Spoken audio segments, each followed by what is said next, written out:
there everyone, this is Dan Dix reporting for Press for Truth TV. There is an awakening currently happening in all regions of the globe. Revolution is in the air, and the recent emergence of Occupy movements in all areas of the world is a sign that the people are beginning to realize that the few control the many, and it's time we said enough is enough. One of the most powerful and influential groups of individuals in the world today is known as the Bilderberg Group. People of influence, heads of finance, politicians, military men, and media moguls all meet once a year in secret behind closed doors to discuss how to further their agenda for a one-world government. The group was founded in 1954 at the Hotel Bilderberg in the Netherlands, where Prince Bernhard, a former Nazi SS party member, was integral in its creation.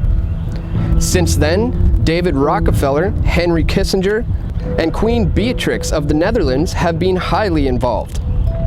The formation of the European Union came at the hands of the Bilderberg Group, and they are continuing to manipulate the markets to this day.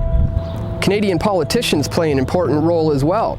Pierre Trudeau, Jean Chrétien, Paul Martin, and Stephen Harper have all been made members of this elite group. However, when asked about their participation, they never give a straight answer. Considering that the fact that there was no referendum from the people on this agreement, as a former Bilderberg attendee, could you please describe what your intentions were when you signed the SPP on behalf of the Canadian people? Well, okay. I attended one Bilderberg meeting. I'm not sure they ever invited me back, but just to make sure, I've also gone to a Maple Leaf hockey game. That doesn't mean I'm a Maple Leaf fan. Stephen Harper attended the meeting in 2003, and just 3 years later, he became Prime Minister of Canada. Alan Gottlieb, the former Canadian ambassador to the US, has also attended these meetings. However, he was quick to brush it off when we asked him about it. In 1996, you were at a Bilderberg meeting, and also there was Jean Chrétien and Paul Martin. I don't know if I was at that meeting. I've only been to a few of them.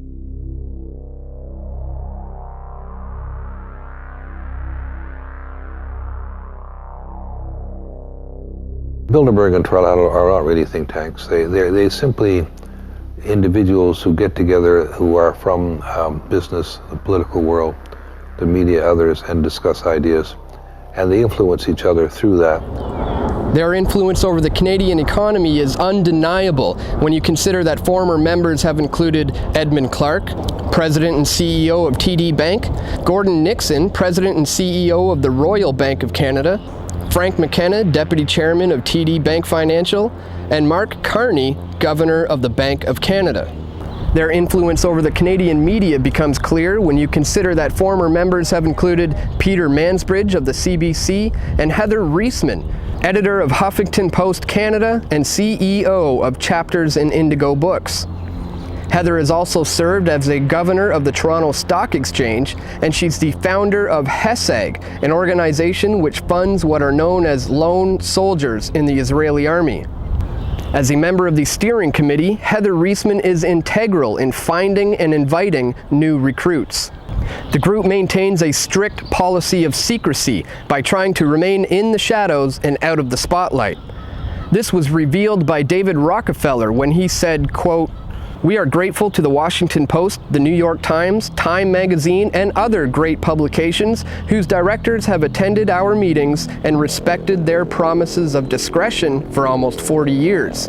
It would have been impossible for us to develop our plan for the world if we had been subject to the bright lights of publicity during those years. But the work is now much more sophisticated and prepared to march towards a world government. The supranational sovereignty of an intellectual elite and world bankers is surely preferable to the national auto-determination practiced in past centuries." In just 2 weeks from now, the annual Bilderberg Conference is going to be held in Chantilly, Virginia from May 31st to June 3rd. And so today we're going to be speaking with some people on the streets of Toronto to find out if anyone has heard of the Bilderberg Group. Have you ever heard of the Bilderberg Group? No.